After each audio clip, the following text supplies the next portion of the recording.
வணக்கம். தாய் கொடுத்த தாய்ப்பாலுக்கு வணக்கம். என் தாய்க்கே தமிழ் கொடுத்த தமிழ் பாலுக்கு வணக்கம். எல்லாரும் தமிழர் ஆயிட்டாங்க. நீங்க இப்படி இனவெறிய தூண்டலாமா? అమ్మ అంటే ఎక్కడైనా మర్యాద కాపాడుకోవాలి. అప్పుడు మా అమ్మమ్మ నన్ను తిట్టినప్పుడు నాకు స్కూల్ డేస్ అప్పుడు అర్థం కదా. తర్వాత కొంచెం కొంచెం అర్థమయ్యేటప్పుడే మనకి ఏం రెస్పెక్ట్ ఉండదు, అది ఎట్లా కాపాడుకోవాలి, ఆ విధంగా మనం నడుచుకోవాలి. మన క్యారెక్టర్ లాగా ఒక అమ్మ అంటే వాడికి ఒక క్యారెక్టర్ ఉండాలి. అక్కడ నేను అర్థం చేస్తున్నా. இது யார் சொல்லணும்? அப்ப என்ன கல்வி கட்டியல அயோக்கிய நாய்களா? யாராலெல்லாம் தமிழன் கல்வி கட்டா அயோக்கிய நாய? நீ பதில் சொல்ல. பதில் தானே நான் சொல்றேன். பதில் எப்பவுமே ரெண்டு விதமா சொல்ல முடியும். ரெண்டு விதமா சொல்லலாம். ஒண்ணு, கேட்ட கேள்விக்கு நேரடியா பதில் சொல்ற ஒண்ணு. இன்னொன்னு, கேட்ட கேள்விக்கு பதில அவங்களே தேட வைக்கிற அளவுக்கு பதில் சொல்றது. ரெண்டு விதம் இருக்கு. அதுல ஒரு விதத்தை நான் இப்ப சொல்றேன். சீமானே அவரு பாக்கியராஜனை தெலுங்கு பேசிட்டாராம். அவருக்கு தாய்மொழி தெலுங்குன்னு தெரிஞ்சிருச்சான். அதனால இப்ப எல்லாம் சினிமா துறையில இருக்க எல்லாரும் நிறைய பேரு தெலுங்குல கன்னடக்காரன் இருக்கான். இப்போ அன்னைக்கு கேட்டியே இன்னைக்கு கேட்க வேண்டியதானே நாயே அப்படின்னு திட்டுறாரு. சீமான் అన్నయ్య ఒకే ఒక మాట మాట్లాడుతున్నాను. ఒకే ఒక మాట. ఎవరంతా తమిళని తెలుసుకోవాలి కదా. అలా తెలుసుకోవాలంటే మీరు ఈ దేశంలో ఉన్న అన్ని భాషలు కూడా మీకు తెలుసుకోవాలి. కానీ మీకు తమిళే తెలియదు. తమిళ్లో అర్థం అడిగితే చెప్పడానికి తెలియదు. ఏం తెలియదు. కానీ తమిళ్ తమిళ్ తమిళ్ నామ్ తమిళర్ కచ్చి అలా మాట్లాడడానికి మాత్రం చెప్పడానికి తెలుస్తుంది. తమిళ్ అంటే తమిళ్ కట్టేసి చెప్తే చాలదు. కానీ తమిళ్ అంటే ఒక మాటలకు అర్థం అడిగితే అది ఏంటని చెప్పడానికి తెలుసుకోవాలి. అదే తమిళ్. తమిళ్ తెలుసుకోవాలంటే మీకు 10 భాషలు తెలుసుకోవాలి. ఈ దేశంలో ఉన్న 10 భాషలను మీరు తెలుసుకోవాలి. మీరు మాట్లాడుతున్నారు కదా భారతి గురించి. భారతి ఏ ముప్పటే అలాని అదేందా సరే, కానీ భారతికి ఎన్ని భాషలు తెలుసా? భారతి మాట్లాడిన మాటలకంతా మీకు అర్థం చెప్పడానికి తెలుసదా? తమిళ్లో ఒక్క మాటలకు అర్థం చెప్పడానికి తెలియదు మీకు. మీరు భారతి గురించి మాట్లాడుతున్నారు. భారతి గురించి ఇప్పుడు నేను తెలుగు మాట్లాడుతున్నాను. మీరు నన్ను కూడా తిట్టండి. నేను ఎవరని ఎవరికి తెలియదు, నేను ఎవరని ఎవరికి తెలియదు. కానీ మీరు తిట్టారు.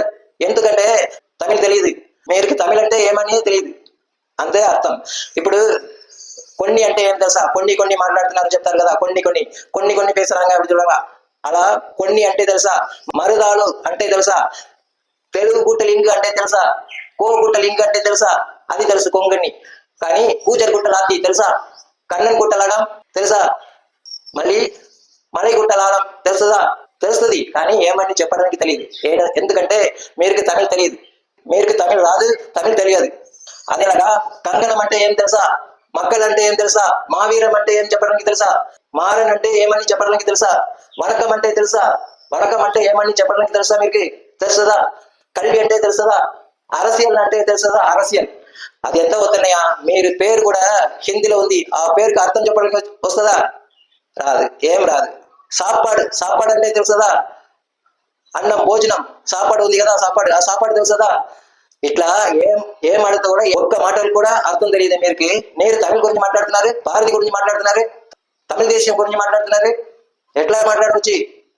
அதனால தான் சொல்றேன் சீமானே, உங்களுக்கு மொழி தெரியாது. இப்போ யார் தமிழன் வேணும் அப்படித்தானே? யாரெல்லாம் தமிழன் தெரியணும் அப்படித்தானே? ஒரு விஷயம், நீங்க யாரெல்லாம் தமிழன் தெரியணும் அப்படின்னா ஒரே ஒரு விஷயம் பண்ணுங்க. நாம் தமிழர் கட்சி ஆட்சிக்கு வந்தா தமிழ்ல பேர் வச்சவங்க தான் அரசு பணி வழங்கப்படும் அப்படின்னு சட்டம் கொண்டுவாங்க. அப்படின்னு உங்க கட்சியில தீர்மானம் கொண்டாங்க. இந்த நாட்டுல தமிழ்ல பேர் வச்சவங்க தான் அரசு பணி வழங்கப்படும் அப்படின்னு நீங்க சொல்லுங்க. அப்படி சொல்லும் போது எதிர்ப்பு எங்க இருந்து வருதுன்னு பாருங்க. அப்பதான் தெரியும் உங்களுக்கு யார் எதிரினும் நீங்க யாருக்கு எதிரினும். ரெண்டு விஷயம் இருக்கு. தமிழ்ல பேர் வச்சாதான் அரசு பணி வழங்கப்படும் அப்படிங்கிற சட்டத்தை நீங்க கொண்டு வாங்க. நீங்க மேடையில முழங்குங்க. அப்போ தெரியும் தமிழுக்கு எதிரி யாரு, உங்களுக்கு எதிரி யாரு, தமிழ இந்த நாட்டுக்கு எதிரி யாருன்னு. அப்பதான் தெரியும் நீங்க யாருக்கு எதிரின்னு. எல்லாத்தையோட மிக முக்கியமா நீங்க எதிரி யாருன்னு முதல்ல தெரியும். இந்த தமிழுக்கு தெரியும், இந்த தமிழனுக்கு தெரியும், இந்த நாட்டுக்கு தெரியும் நீங்க யாருன்னு. அதுல அப்படி தமிழ்ல பேர் வச்சாதான் அரசு பணி வழங்கப்படும் அப்படின்னு அறிவிக்கும் போது பிரச்சனை, எதிர்ப்பு எங்க இருந்து வருது மட்டும் பாருங்க.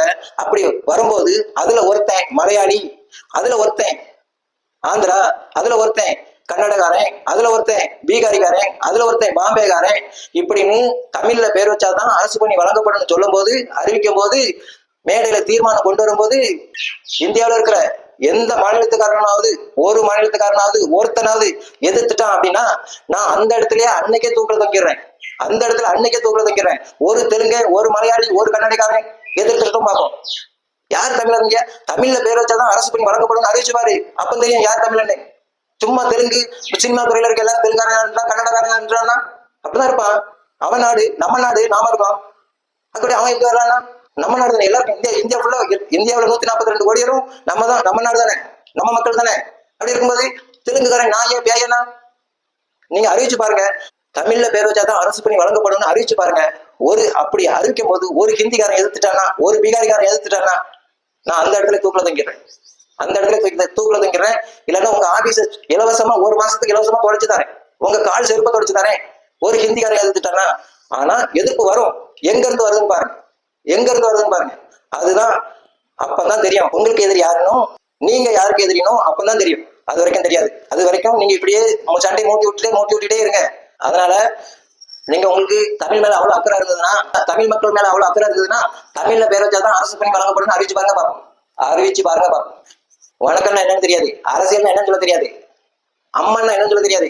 இவளுக்கு அரசியல், இவையதான் ஆட்சிக்கு வரணுமா, இவையதான் ஆட்சிக்கு வரலாம், இவையதான் அரசாழ்வு ஆகலாம்.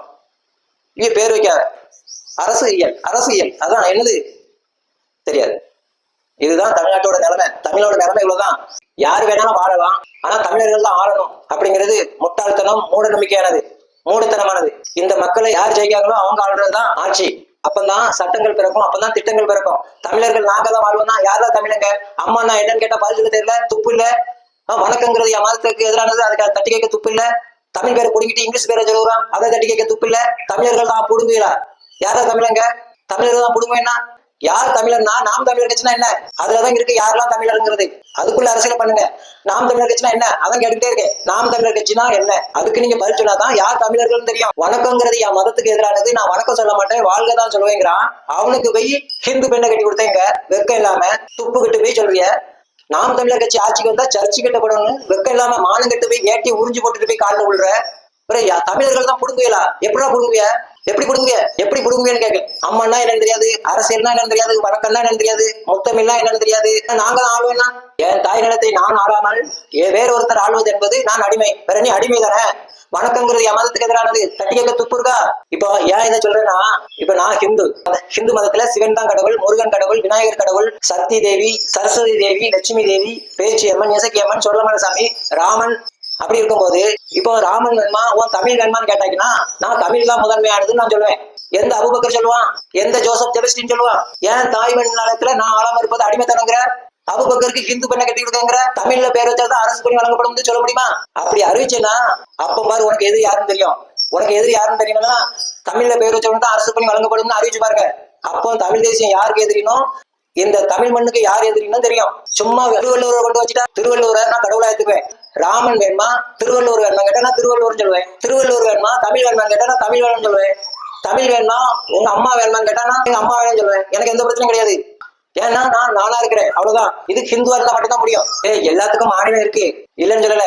எல்லாத்துக்கும் மொழி வழி தேசியம் இருக்கு, மொழி வழியா மாநிலம் இருக்கு, இல்லைன்னு சொல்லல. ஆனா அந்த மொழி வழி தேசியங்கிறது தப்பு.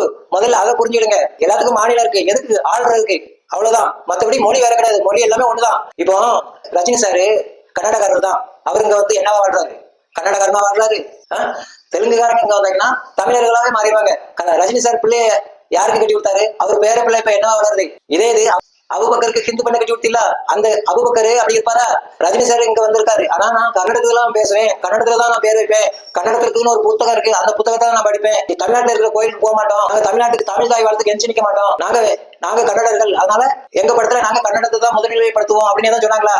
நாங்க தெலுங்கர்கள், அதனால எங்க படத்திலயோ இல்ல எங்க பள்ளிக்கூடத்திலயோ எங்க சார்ந்த விஷயத்துக்கு நாங்க தமிழ்நாட்டுல இருக்க கோயிலுக்கு போக மாட்டோம், நாங்க ஆந்திராக்காரரு, அதனால நாங்க தெலுங்கர்கள், அதனால நாங்க ஆந்திராவுக்கு தான் போவோம் சாமி கும்பிட்டுருக்கு, அந்த மாதிரி எதுவும் சொன்னாங்களா? கிடையாது. அப்படிலாம் சொல்ல மாட்டாங்க. இந்த மத மாற்றம் மட்டும் தான் சொல்லும். மத மாற்றத்தோட நோக்கம் இங்க இருக்கிற மக்களை மதம் மாத்தி அவங்களுக்குன்னு ஒரு கொள்கை இருக்கு, அவங்களுக்குன்னு ஒரு சட்டம் இருக்கு, அவங்களுக்குன்னு ஒரு புத்தகம் இருக்கு, கடவுள் இருக்கு, அவங்களுக்குன்னு ஒரு வழிபாடு இருக்கு, அந்த வழிபாடு போயிட்டுனா பாகிஸ்தான் போச்சுலாம். அந்த மாதிரி தமிழர்கள் பெரும்பான்மையா இருக்கிறவங்க தான் தமிழ்நாடு. தமிழர்கள் சிறுபான்மை ஆயிட்டாங்கன்னா, நீங்க சொல்ற மாதிரி அபூபக்கரோ ஜோசப் ஜெபஸ்டினோ ஆயிட்டாங்கன்னா தமிழ்நாடு இந்த உரிமையெல்லாம் பேச முடியாது. பாகிஸ்தான்ல போய் பேசி பாருங்க, பாகிஸ்தான் இந்தியா தானே, இப்ப அங்க போய் பேச முடியுமா? இந்தியான்னு பேச முடியாது. ஏன்? அவன் மதம் மாறிட்டான், அவன் பெரும்பான்மை ஆயிட்டான். ஆனா இதே இது தெலுங்கர்களோ மலையாளியோ கன்னடகாரனோ பாம்பேகாரனோ ஹிந்திக்காரனோ இங்க வந்து பெரும்பான்மை ஆயிட்டாங்கன்னா தமிழ் அவங்களால அழைக்க முடியாது. ஏன்னா அவன் தமிழனாவே மாறிடுவான். ஏன்னா நம்ம சமஸ்கிருதத்துல பேசுறோம், தமிழ்ல பேர் வச்சாதான் அரசு பணி வழங்கப்படும் அப்படின்னு நீங்க அறிவிங்க. அதெல்லாம் நாங்க ஏத்துக்க முடியாதுன்ட்டு ரஜினி சாரோ பார்த்திபன் அண்ணனோ பாக்கியராஜ் ஐயாவோ தெலுங்குக்காரங்களோ மலையாளிக்காரங்களோ கன்னடக்காரங்களோ எதிர்த்துட்டா இனி அந்த இடத்துல தூக்கில போட்டுருங்க. எதிர்ப்பு எங்க இருந்து வருது பாருங்க. சும்மா 1000 பேர் இருக்கிற இடத்துல போய் எனக்கு ஏன் மந்திரி சபை கொடுக்கலன்னா அவங்க தெலுங்கர்கள் அதனாலே கொடுத்திருந்து, அவங்க இந்த மக்களை ஜெயிச்சாங்க கொடுத்திருந்து, அவங்க இந்த மக்களை ஜெயிக்கிறாங்க அதனால ஆளுறாங்க. அப்ப மொழி தெரியணும். உனக்கு அம்மா என்னன்னு தெரியாத தூண்டி விடுறது இது. ஹிந்தி அன்னை மொழி, சமஸ்கிருதம் வடமொழி அப்படின்னு சொன்னீங்கன்னா உங்க வாயில் தமிழ் நிக்காது. முத்தமிழ்ங்கிறது, மூன்று தமிழ்ங்கிறது, பதந்தமிழ்ங்கிறது, பைந்தமிழ்ங்கிறது, தீன் தமிழ்ங்கிறது எல்லாம் முத்தமிழ் மட்டும்தான். இயல் இசை நாடகம் கிடையாது. முத்தமிழ்னா சமஸ்கிருதம், ஹிந்தி, தமிழ், இந்த மூணும் சேர்ந்துதான் முத்தமிழ். தமிழுக்கு அர்த்தம் சொல்லணும்னா நீங்க ஹிந்தி தெரிஞ்சாதான் தமிழுக்கு அர்த்தம் சொல்ல முடியும். ஏன்னா ஹிந்திங்கிறது முத்தமிழ்ல வர 2வது தமிழ் ஹிந்தி. நாம பேசிட்டு இருக்கிறது சமஸ்கிருதம். அதாவது பதம், பகுபதம், பகாபதம். பகுப்பதமும் பகாபதமும் ஒண்ணு சேர்ந்ததுன்னா பதமாயிரும். பதத்தை பிரிச்சுக்கினா பகுப்பதமும் பகாபதமும்னு 2 பிரியும். அவ்வளவுதான். இந்த 2ஐயும் ஒண்ணு சேர்த்தா பதம், பதத்தை பிரிச்சா பகுப்பதம், பகாபதம், இந்த 2 வந்துடும். எதெல்லாம் நீங்க சமஸ்கிருதம் சொல்றீங்களோ அதை பிரிச்சுட்டு உள்ள போனீங்கன்னா தமிழ் இருக்கும். எதெல்லாம் நீங்க தமிழ்னு சொல்றீங்களோ அதை பிரிச்சுட்டு உள்ள போனீங்கன்னா ஹிந்தி இருக்கும். உதாரணத்துக்கு பாருங்க, திராவிடம் சமஸ்கிருதம் தானே, அதை பிரிச்சுட்டு உள்ள போனீங்கன்னா திரு கூட்டல் அவர் கூட்டல் இடம் அப்படின்னு வந்துடும். இப்ப 3 தமிழ் தானே. அதே மாதிரி அவசரம் அப்படிங்கிறது, அவசரம், அர்ச்சனை அப்படிங்கிறதுலாம் வடமொழிங்காங்களா, அதெல்லாம் அது அவசரம் அப்படின்னா அவர் கூட்டல் சர் கூட்டல் அறம் அவசரம் அப்படி வரும். அதே மாதிரி அம்மா அப்படின்னு தமிழ் தானே, அதை பிரிச்சீங்கன்னா உள்ள ஹிந்தி வந்துடும். அதே மாதிரி சக்காலத்தி தமிழ் தானே, சக்காலத்தி அதை பிரிச்சீங்கன்னா சக் கூட்டல் காலம் கூட்டல் ஆத்தி சக்காலத்தி அப்படி பிரிஞ்சிடும். இந்த சக்குங்கிறதும் இந்த ஆத்திங்கிறதும் ஹிந்தி. ஹிந்தி தெரிஞ்சாதான் இதுக்கு பதில் சொல்ல முடியும். ஹிந்தி தெரிஞ்சு இது சமஸ்கிருதம். 3ஐயும் ஒன்னிணைச்சு ஒரு பொருள் தரும். அது கேட்க அவ்வளவு அழகா இருக்கும். அப்படி மத்தாளம், மத்தாப்பு, பருப்பு கடையிற மத்து, இப்படி எதை எடுத்தாலுமே மேடை, மாநாடு, மேடை, அதுக்கப்புறம் அம்மா, மாணவி, கல்வி, அரசியல், வணக்கம், பகுத்தறிவு, மாண்புமிகு, இருமாப்பு, கடவுள், நாம் தமிழர் கட்சி. கல்வி தமிழ் தானே, பிரிச்சிங்கன்னா என்னன்னு கேட்டா சொல்ல தெரியாது. ஆனா பிரிச்சு உள்ள போனீங்கன்னா ஹிந்தி தான் இருக்கும், வேற எதுவும் இருக்காது. ஹிந்தி, சமஸ்கிருதம், தமிழ், இந்த 3 சேர்ந்துதான் முத்தமிழ்.